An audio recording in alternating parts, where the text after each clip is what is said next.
Hello guys, I hope you all are doing well. So एक बार फिर से आपके सामने उपस्थित हूँ एक नया वीडियो के साथ। सो आज फाइनली हम लोग एक ऐसे बिजनेस के बारे में बात करने वाले हैं जिसको आप करके आराम से मंथ का लाखों रुपए कमा सकते हो। और जिस बिजनेस के बारे में मैं बात करने वाला हूँ that is basically air bubble set business. So finally हम लोग चलते हैं कंप्यूटर स्क्रीन पे और देखते हैं कैसे आप इस बिजनेस को स्टार्ट कर सकते हो।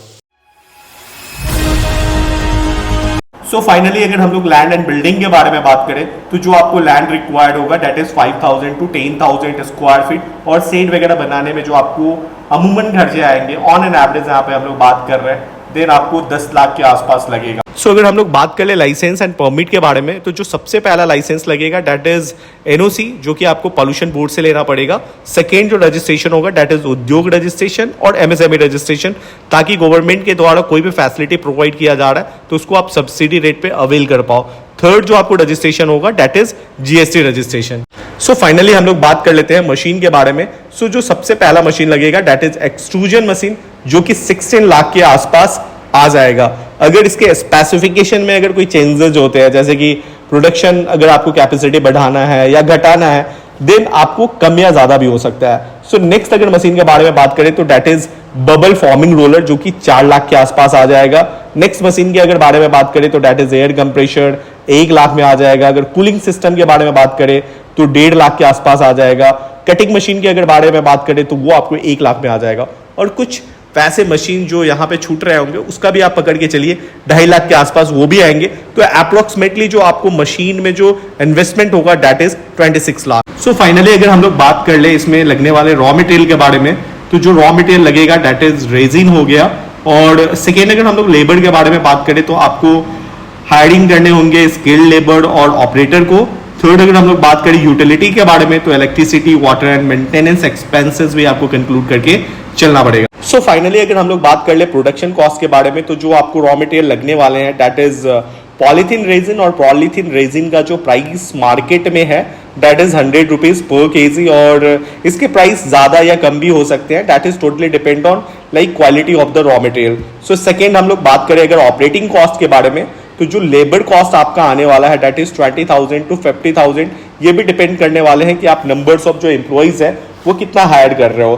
थर्ड अगर आप लोग बात कर ले तो इलेक्ट्रिसिटी कंजम्पशन, तो इलेक्ट्रिसिटी कंजम्पशन में आपको जो इलेक्ट्रिसिटी के जो बिल आने वाले हैं that is all around 30,000 to 40,000 per month. That is also depend on the consumption of the electricity.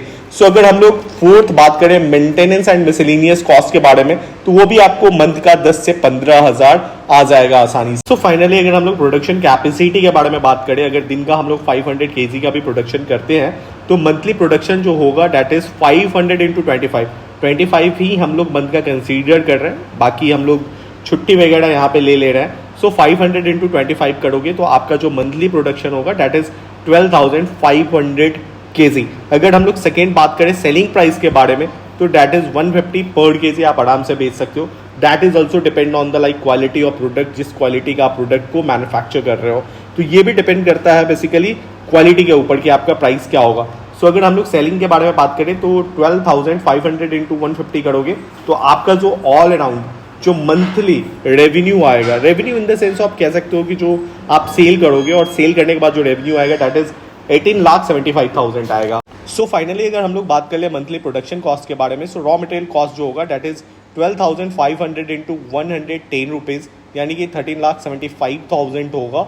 यहाँ पे जो हम लोगों ने इंक्लूड किया है वो वेस्टेज को हमने इंक्लूड किया है और वो 10 रुपये हमने एक्स्ट्रा लेके चला है क्योंकि हमने जो रॉ मटेरियल के प्राइस को कंसीडर करा था दैट इज 100 रुपीज़। बट यहाँ पे हम लोग जो रॉ मटेरियल कॉस्ट के बारे में कंसीडर कर रहे हैं प्रोडक्शन कॉस्ट यानी कि ये जो है कि आपका प्रोडक्शन कॉस्ट है उसमें हम लोग 110 कर रहे हैं ताकि वेस्टेज वगैरह भी आपका इसमें इंक्लूड हो जाए। सो अगर रॉ मटेरियल कॉस्ट यहाँ पे प्रोडक्शन में देखोगे तो दैट इज ऑल अराउंड 13,75,000 हो गया। सो नेक्स्ट अगर हम लोग लेबर कॉस्ट यहाँ पे ऑन एन एवरेज कंसीडर करें तो दैट इज 35,000। अगर इलेक्ट्रिसिटी हम लोग कंसीडर करते हैं तो that is 40,000। That is all on an average. So अगर हम लोग बात करें मेंटेनेंस एंड मिसलेनियस का तो वो अगर हम लोग 15,000 एवरेज मंथली ले ले तो टोटल मंथली प्रोडक्शन कॉस्ट जो हो गया दैट इज 14,65,000 हो गया है। सो अगर हम लोग मंथली प्रॉफिट के बारे में बात करें ये हम लोग बात करें 150 रुपये पर केजी के हिसाब से सो आपका हो जाएगा दैट इज 18,75,000 माइनस जो आपने जो आपका प्रोडक्शन कॉस्ट आया है 14,65,000, तो वो आपका जो मंथली प्रॉफिट होने वाला है वो 4,10,000 होने वाला है यहाँ पे। अगर हम लोग फाइनली बात कर ले एनुअल प्रॉफिट के बारे में, तो आपका मंथली जो प्रॉफिट निकल के आ रहा है दैट इज 4,10,000।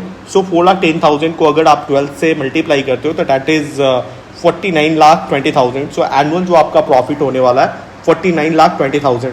सो अब हम लोग बात कर लेते हैं एनुअल ROI यानी कि रिटर्न ऑन इन्वेस्टमेंट, वो हम लोग एनुअली बात कर लेते हैं। सो अगर आपका जो प्रॉफिट आएगा अगर 49,20,000 और आपका जो फिक्स इन्वेस्टमेंट होने वाला है यानी कि लैंड और मशीनरी में वो आपका 36 लाख का होने वाला है। सो 49,20,000 डिवाइडेड बाई 36 लाख इंटू 100 करोगे तो जो आपको परसेंटेज निकल के आएगा वो 136% निकल के आएगा।